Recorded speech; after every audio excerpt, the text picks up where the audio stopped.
Gou nog 'n tip. Lees mense se lyfstaal.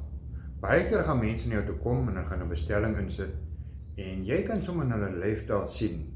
Ek dink nie hulle gaan nie geld hê nie. Want hulle bestel nou hier goed en kom ons sê jy het 'n idee wat hulle inkomste is. Hulle is hulle order hier insit vir die helfte van hulle pay. Logika sê vir jou die persoon gaan nie. So ek sê nie groter orders moet jy versigtig voor wees nie, maar gebruik 'n bietjie common sense. En as jy twyfel, nou mense se gut, nee, jou voorgevoel, moet jy altyd na luister. En wat jy dan kan doen is, die aand, kom ons sê die persoon gee Dinsdag vir jou so 'n bestelling. Jy voel baie onrustig. Stuur hier die Donderdag weer 'n boodskap en sê, ek gaan nou die order insit.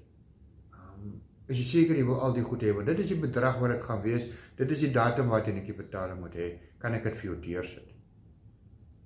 En baie keer gaan die mense sê, want nou sien hulle, nou op daai oomblik was dit 'n impuls gewees om te bestel, en ek het die gesien, ek het daai gesien. Nou gaan jy 'n kansie gee om net gou te dink.